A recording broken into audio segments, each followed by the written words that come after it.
제자들이 바다 한가운데서 폭풍과 파도를 만나서 절망하고 있을 때 예수님은 물 위로 걸어오셔서 그들을 만나 주셨습니다. 그리고 안심하라, 난이 두려워하지 말라, 이렇게 말씀하셨습니다. 여기에서 난이, 이런 표현을 하셨는데요. 이것은 출애굽기 3장 14절에서 모세가 하나님을 향해서 당신은 누구이십니까? 이 질문에 대해서 하나님은 나는 스스로 있는 자다, 이러한 표현을 쓰셨습니다. 바로 이와 같은 나는 스스로 있는 자다, 이와 같은 표현이 난이라는 표현입니다. 특별히 요한복음에서 예수님이 나는 무엇이다 이렇게 표현하시는데요. 헬라어로 에고 에미입니다. 이것이 7번 쓰였습니다. 나는 생명의 떡이다, 나는 선한 목자이다, 나는 길이요 진리요 생명이다, 나는 부활이요 생명이다, 나는 포도나무이다, 나는 양의 문이다, 이와 같이 나는 누구누구이다, 이렇게 말씀하셨습니다. 오늘 본문에서도 안심하라, 난이 두려워하지 말라.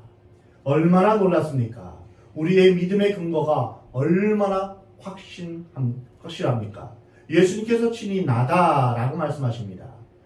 그 전능하시며 창조주이시며 또한 우리를 보호하시는 그 예수님께서 바로 나다라고 하면서 두려워하지 말라, 우리에게 지금도 말씀하고 있습니다. 예수님이 이렇게 말씀하셨을 때 제자들, 특별히 베드로의 반응은 어땠을까요? 실수도 많고 나서기도 잘하고 인간적이고 미성숙한 베드로는 주여, 만일 주님이시거든 나를 명하사 물 위로 오라 하소서, 이렇게 말했습니다. 여기서 우리는 베드로의 불신앙적인 태도를 보게 됩니다. 물 위를 걸어오시는 예수님을 두 눈으로 보면서도 베드로는 믿지 못했습니다. 다른 제자들도 마찬가지였습니다. 그들은 예수님을 보면서 유령이 아닌가 이렇게 두려워했습니다. 베드로와 제자들은 불과 몇 시간 전에 한 어린아이가 가져온 보리떡 5개와 물고기 2마리로 5,000명이 배불리 먹는 기적을 체험했습니다. 근데 지금 주님이 물 위로 걸어오시는 새로운 기적 앞에서 그들은 또다시 불신앙에 빠져 당황하고 두려웠던 것입니다. 여기서 우리는 믿음이란 단순히 기적을 목격하고 체험한다고 해서 생기는 것이 아님을 알 수 있습니다. 어떤 사람은 하나님을 보여주신다면 내가 하나님을 믿겠습니다, 이렇게 말하는 사람이 있습니다. 또 어떤 사람은 이 문제를 해결해 주시면 제가 하나님 믿겠습니다. 그러나 그렇지 않습니다. 베드로를 보니 더더욱 그렇지 않습니다. 오병이어의 기적을 체험하고도 물 위로 걸어오시는 그 주님을 지금 두 눈으로 목격하면서도 주여, 당신이 주님이십니까? 이렇게 묻고 있는 것입니다. 이것은 기적을 본다고 해서 반드시 믿는 것이 아님을 알 수 있습니다. 하나님을 보여주면 믿겠습니까? 그래도 믿을 사람은 믿고 안 믿을 사람은 안 믿습니다. 안진뱅이가 일어난다고, 그리고 눈먼 자가 눈을 뜬다고 다 믿겠습니까? 그렇지 않습니다. 기적을 보고 믿음이 생기는 것이 아니라 믿음이 있기에 기적이 보이고 또한 믿음이 있기에 그것이 기적으로 해석되는 것입니다. 우리가 살아온 지난 날들의 삶이 하나님의 은혜요, 하나님의 도우심이요, 하나님이 나와 함께 하셨음을 믿는 자는 그것을 다 주님의 은혜로 여깁니다. 그럼 믿지 않으면 그 고백을 하지 않습니다. 그래서 믿음이란 먼저 하나님을 신뢰하고 예수 그리스도를 나의 주, 나의 하나님으로 영접하는 것을 의미합니다. 예수님에 대한 신뢰와 믿음이 생겼을 때 모든 기적은 의미가 있으며 구원이 그곳에 임하게 되는 것입니다. 이러한 베드로의 태도에 대해서 예수님은 어떻게 응답하셨습니까? 오늘 본문 29절에서 오라 하시니 베드로가 배에서 내려 물 위로 걸어서 예수께로 가되, 두려워하며 예수님을 의심하는 제자들, 특별히 베드로에게 주신 예수님의 응답은 즉시 오라고 하신 것입니다. 오라. 예수님은 지금 베드로가 믿음이 없는 것을 알고 계십니다.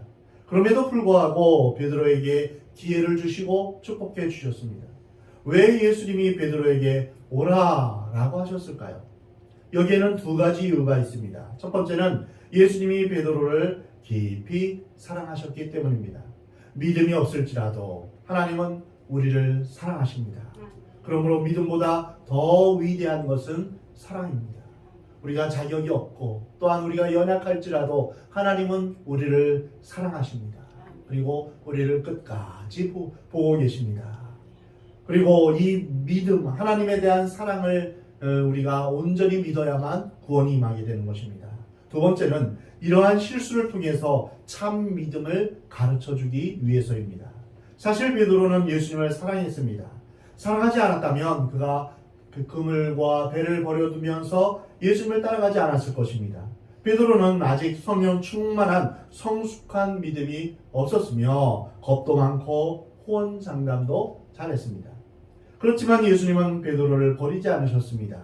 자격 없는 베드로, 믿음 없는 베드로, 또 큰 소리치는 충동적인 베드로를 예수님은 영접하고 받아주셨던 것입니다. 어쩌면 우리는 베드로처럼 믿음도 불안하고 미성숙하고 허물이 많고 근심 걱정이 많은 사람일지도 모릅니다. 그러나 오늘 예수님이 응답해 주시는 이 말씀을 보면 염려할 것이 없습니다. 우리가 믿음이 강하고 성숙해서 하나님께서 우리를 선택하시고 불러주신 것이 아닙니다. 연약하지만 부족하지만 믿음이 없지만 그래도 하나님께서 우리를 사랑해 주셔서 우리를 불러주신 것입니다. 예수님은 오라 라고 하시면서 우리를 영접해 주십니다. 이러한 예수님의 응답에 대해서 베드로는 어떤 행동을 했습니까? 오라 하시니 베드로가 배에서 내려 물 위로 걸어서 예수께로 가되. 베드로는 바다에서 잔뼈가 굵은 사람입니다. 어부입니다. 물 위를 걸을 수 없다는 것을 누구보다도 잘 알고 있습니다. 그러나 지금 이 상황 가운데서 그는 물 위로 뛰어내렸습니다. 그리고 물 위를 걷기 시작한 것입니다.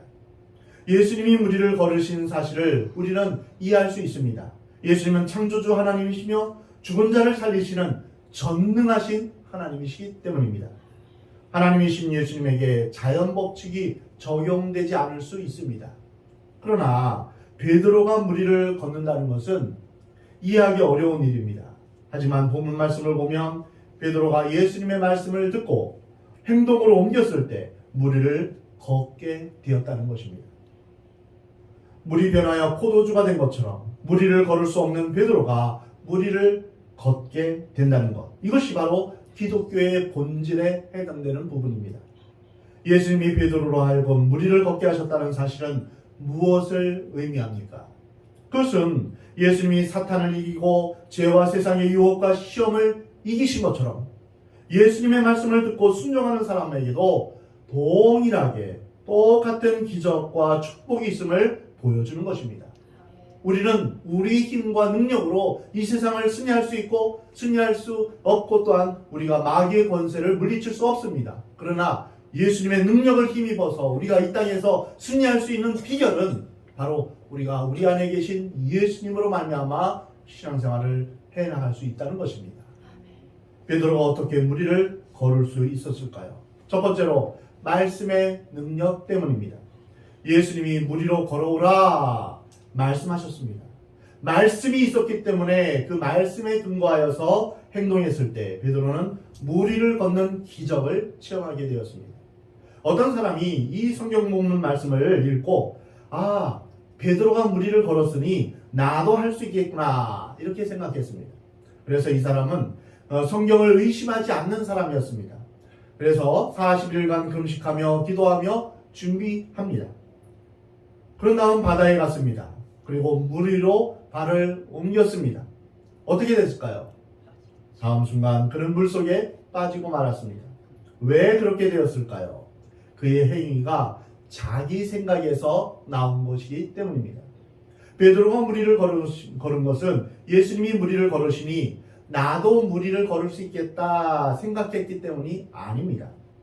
걸어오라, 오라 하신 예수님의 말씀이 있었기 때문입니다. 그 말씀을 위지하여서 물 위로 발을 옮겼기 때문에 그렇게 된 것입니다. 이것은 자기 생각이나 신념과는 다른 것입니다. 그래서 우리의 믿음은 어디에 근거해야 될까요? 내 생각에 근거한 것이 아닙니다. 하나님의 말씀에 근거한 것입니다. 그래서 우리는 말씀을 배워야 합니다. 그래야만 우리의 믿음이 자라갈 수 있는 것입니다. 베드로가 어느 날 밤이 새도록 고기 한 마리 잡을 수 없었을 때 예수님이 그물을 깊은 데로 던지라 라고 말씀하셨습니다. 베드로는 말씀에 의지하여 내가 그물을 내리겠습니다. 밤이 새도록 내가 수고를 했지만 잡지 못했습니다. 그러나 말씀을 의지하겠습니다. 이래서 그물을 내릴 때 그물이 찢어지도록 많은 물고기를 잡았습니다. 이것이 바로 말씀에 대한 신뢰입니다. 내가 추측하고 내가 생각하고 이렇게 될 것이다, 이렇게 자기 체면을 건 것이 아니었습니다. 하나님의 말씀이 있고 그 말씀이 능력이기 때문에 말씀에 순종할 때 무리를 걸을 수 있었던 것입니다. 두 번째로 그가 말씀을 의지한 것이 첫 번째이며, 두 번째는 거친 파도와 바람을 보지 않고 물 위에 서 계신 예수님만 바라보았기 때문입니다. 예수님이 물 위에 서 계신다는 이 엄청난 사실 앞에서 베드로는 예수님만 바라보면서 또한 자신의 생각을 예수님에게만 집중했습니다. 그리고 말씀을 의지하여 뛰어들어갔을 때 놀랍게도 무리를 걷게 되었던 것입니다. 무리를 걷게 된 베드로는 얼마나 놀랍고 감격스럽고 황홀했겠습니까? 우리는 세상 환경을 떠나서 살 수 없고 환경을 무시할 수 없습니다. 그러나 환경보다 더 크신 예수님을 바라볼 때, 세상보다 더 크시고 문제보다 더 크신 예수님을 바라볼 때 우리의 삶에서 놀라운 기적을 체험하게 되는 것입니다. 와, 나에게 이런 일이 일어나다니. 내가 상상하지 못했던 놀라운 일들이 일어날 수 있는 것입니다. 베드로가 무리를 걷게 되었습니다. 그러나 그 다음은 어떠했을까요? 오늘 본문 30절입니다. 바람을 보고 무서워 빠져가는지라 소리질러 이르되 주여 나를 구원하소서 하니, 무리를 걸어가던 베드로가 물속에 빠지고 말았습니다. 우리가 예수 그리스도를 믿고 하나님의 말씀을 받아들이며 그 말씀 가운데 초자연적인 하나님의 도우심을 받으며 살아갑니다. 정말 예수님을 만나면 모든 사람이 사랑스럽습니다. 모든 만물이 다 새롭게 보입니다. 누구든지 다 이해하고 껴안고 싶은 그런 충동을 느끼게 됩니다. 불가능한 일이 가능하게 느껴집니다. 이 믿음을 갖기 시작하면 모든 사람이 다 부정적으로 생각하는 일도 긍정적으로 해석되기 시작합니다. 누가 무슨 말을 해도 섭섭하지 않습니다. 조건 없이 봉사하며 모든 것이 감격스럽고 감사합니다. 알아주느냐 알아주지 않느냐 이것은 중요하지 않습니다. 이것이 바로 물 위를 걸어가는 신앙입니다. 자기 생에 이런 일이 있으리라고는 상상도 못했습니다. 내가 이런 일을 기쁘게 하리라고는 전혀 상상하지 못한 것입니다. 그러면서 찬양과 기도가 끊이지 않습니다. 손해나 이익이 그렇게 중요하지 않게 생각하는 것입니다. 근데 어느 날 갑자기 모든 것이 다 섭섭해지기 시작합니다. 모든 것이 불만스럽고 불쾌합니다. 화가 납니다. 따지기 시작합니다. 나를 무시한다고 대듭니다. 갑자기 내가 잘나 보이고 다른 사람은 바보처럼 느껴집니다. 나만이 하나님을 제일 잘 믿는 것처럼 생각되고 나 외 모든 사람을 정죄하고 야단치기 시작합니다. 이것이 바로 내가 물에 빠지기 시작하는 것을 의미합니다. 감사를 잃어버린 것, 불평이 생기기 시작했다는 것은 물속에 빠지고 있다는 증거입니다. 사실 베드로가 물 위를 걷는 것이 비정상입니다. 물에 빠지는 것이 정상입니다. 왜냐하면 인간은 물 위를 걸을 수 없기 때문입니다. 사실 용서하고 사랑하고 살았던 것은 내가 아니었습니다. 나는 그런 인간이 아닙니다. 나 자신이 얼마나 형편없는 존재인지 우리 자신이 잘 압니다. 제일 잘 압니다. 이기적이고 탐욕적이고 교활하다는 사실을 우리 자신이 잘 압니다. 인간은 그런 존재입니다. 우리는 물속에 빠져서 허우적거리는 그런 존재입니다. 그럼에도 불구하고 예수 그리스도를 믿고 사랑할 수 없는 사람을 사랑하게 되고 용서할 수 없는 사람을 용서하며 가슴을 열고 형제를 용납하고 손해보기 시작하고 나중에는 순교까지 할 수 있게 되는 것, 이것은 바로 내가 아닙니다. 그것은 내 안에 계신 예수님 때문입니다. 성령님 때문입니다. 베드로는 물에 빠져야만 정상인 것입니다. 그것이 베드로의 본질입니다. 왜 베드로가 물에 빠졌을까요? 오늘 본 말씀에서 바람을 보고 무서워 빠져가는지라. 이 말씀의 뜻은 먼저 예수님 대신에 환경을 의식했다는 것입니다. 베드로는 처음에는 예수님의 말씀을 듣고 정신없이 예수님 앞에 뛰어들었습니다.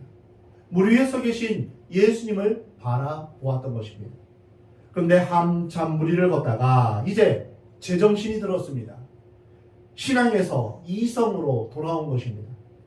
거센 파도와 폭풍을 보았습니다. 그 순간 그의 마음이 두려움에 사로잡혔습니다. 그때 베드로는 빠지기 시작한 것입니다. 베드로는 물 위를 걷게 하실 수 있는 예수님의 능력을 믿었지만 밀려오는 바람과 파도를 보면서 의심과 두려움을 품게 되었고 결국 물에 빠지게 된 것입니다. 이 세상이 얼마나 무서운 곳입니까?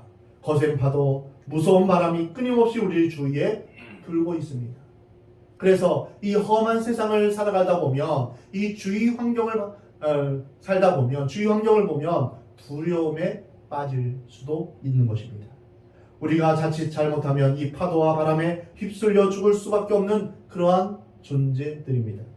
그러나 이 파도 속에서 예수님을 바라보고 있을 때는 무리를 걸을 수 있지만 예수님을 향한 시선을 놓쳤을 때는 현실로 돌아가게 되는 것입니다. 우리의 시선이 주님께 있느냐 아니면 주위의 바람이나 물결에 있느냐 이 차이입니다. 바로 무엇을 바라보느냐에 따라 달려 있는 것입니다. 난 언제 집 한 칸 마련하나? 결혼을 언제 할 것인가? 이 무서운 질병을 과연 헤어나올 수 있을 것인가? 나의 미래는 어떠할 것인가? 나의 자녀들은 앞으로 어떻게 될 것인가? 이런 것들을 생각하면 할수록 무서운 파도요 폭풍처럼 그렇게 느껴지는 것입니다. 그래서 우리는 이 현실 앞에서 믿음을 잃어버리고 날개가 떨어진 새처럼 축 처지고 방황하게 되는 것입니다. 물론 환경을 무시하라는 말이 아닙니다. 그러나 예수님을 바라보면 환경을 벗어날 수 있습니다. 우리의 미래는 주님이 함께 하시는 미래입니다. 직장이나 결혼이나 미래나 그 어떤 것이라도 주님이 함께 계시면 두렵지 않습니다. 로마서 8장에서 우리를 우리 주 그리스도의 사랑에서 끊을 것이 무엇이랴 라고 하면서 담대히 외치는 것은 바로 우리 주님 주의 성령께서 우리와 늘 함께 하시기 때문입니다. 우리 주님은 문제보다 더 크신 분입니다. 문제를 해결할 수 있는 능력의 하나님이십니다. 빌립보서 4장 19절 말씀처럼 나의 하나님이 그리스도 예수 안에서 영광 가운데 그 풍성한 대로 너희 모든 쓸 것을 채우시리라. 이 고백과 간증이 여러분들 가운데 있기를 주 이름으로 축원합니다. 물에 빠진 베드로가 무슨 말을 했습니까? 소리질러 이르되 주여 나를 구원하소서. 나를 구원하소서. 지금 물속에 빠져있는 베드로는 엄청나게 놀란 상태입니다. 얼마나 두려웠겠습니까? 그는 있는 힘을 다해서 소리를 질렀던 것입니다. 주여 나를 구원하소서. 오늘 우리에게 이러한 간구가 필요합니다. 나를 긍휼히 여겨 주옵소서. 주님 나를 불쌍히 여겨 주옵소서. 이러한 외침이 우리 가운데 필요합니다. 근데 왜 기도해도 응답이 없을까요? 왜 기적이 일어나지 않을까요? 생명을 걸고 우리는 기도해야 합니다. 편안하게 기도하면 아무 일도 일어나지 않습니다. 심각성, 진실성, 긴급성이 없기 때문입니다. 밥 먹고 잠자고 할 거 다 하면서 주여 불쌍히 여겨주세요. 이 기도 안 들어주셔도 뭐 괜찮고요. 이런 기도는 아닙니다. 우리가 기도의 자리에 나와야 됩니다. 금요 기도에 나와서 우리가 간절하게 외치며 부르짖어야 합니다. 주여 불쌍히 여겨 주옵소서. 우리가 주님 앞에 생명을 걸고 기도해야 됩니다. 절대절명의 긴급한 외침이 우리 가운데 있어야 합니다. 이러한 심각한 기도를 해보신 적이 있으십니까? 베드로의 기도가 바로 이런 기도입니다. 예수께서 즉시 손을 내밀어 그를 붙잡으시며 이르시되 믿음이 작은 자여 왜 의심하였느냐? 배에 함께 오름에 바람이 그치는지라. 예수님은 즉시 손을 내미셨습니다. 베드로의 상황은 조금만 늦어도 안 되는 것입니다. 그래서 예수님은 지체 없이 손을 내밀어 주셨습니다. 사랑하는 성도 여러분, 생명을 걸고 기도해 보십시오. 즉시 응답이 있습니다. 여유 있게 기도하면 주님도 여유 있게 응답하십니다. 예수님은 즉시 먼저 손을 내밀어 주셨고, 그 다음에 어찌하여 믿음이 없었느냐 부드럽게 충고하셨습니다. 믿음이 없는 우리를 오라 하신 예수님, 그 주님을 여러분 찬양하시기 바랍니다. 자격이 없고 조건도 안 되지만, 부족하고 연약하지만 주님께서 우리를 향하여 오라 말씀하십니다. 믿음이 없어 물에 빠져 죽게 되었을 때도 우리를 버리지 아니하시고 즉시 손을 내밀어 구원해 주시는 그 예수 그리스도를 찬양하시기 바랍니다. 우리가 힘이 없고 두려움에 빠지고 또한 근심 가운데 있어서 주님 앞에 부르짖을 때 주님은 우리를 건져 주십니다. 지금도 우리를 건져 주시는 그 주님을 여러분 온전히 신뢰하시기 바랍니다. 배에 있는 사람들이 예수께 절하며 이르되 진실로 하나님의 아들이로소이다. 드디어 제자들이 예수님이 하나님의 아들이심을 알아본 것입니다. 바람을 잠잠하게 하시는 예수님의 권세는 하늘과 땅과 바다를 주관하시는 창조주 하나님의 능력을 보여주는 것입니다. 사랑하는 성도 여러분, 세상을 바라보지 않고 풍랑과 거센 파도와 환경을 바라보지 않고 믿음의 주요 또 온전케 하시는 예수님을 바라보는 여러분 되시기 바랍니다. 나 자신을 바라보지 않고 영원히 변치 않는 하나님의 약속, 말씀을 바라보시기 바랍니다. 물속에 빠져 허우적거리는 사람이 있거든 주님께서 즉시 우리의 손을 붙잡아 일으켜 세우기를 간절히 기도하시기 바랍니다. 우리가 예수님을 창조주와 통치자로 믿는다면, 그리고 그 주님이 우리와 함께 하시며 우리를 도우신다는 것을 믿는다면 어떤 어려움과 고난을 만난다 할지라도 염려하거나 두려워할 필요가 없습니다. 내 힘으로 해결할 수 없는 문제라 할지라도 우리 주님께서 찾아오셔서 그 문제를 해결해 주십니다. 우리 주님은 우리가 갖고 있는 문제보다 훨씬 더 크고 능력 있는 분이시기 때문입니다. 성도 여러분 모두 오직 주님만을 의지하며 주님만을 바라보며 믿음으로 살아가는 여러분 되시기 바랍니다. 우리에게 오셔서 위로하시고 우리를 붙드시며 또한 우리와 동행하시는 능력의 주님을 바라보는 여러분 되시기 바랍니다. 그래서 우리 주님의 영광 가운데 끝까지 주님 나라 가기까지 승리하며 우리 주님과 동행하는 저와 여러분의 삶이 되기를 우리 하나님은 원하십니다.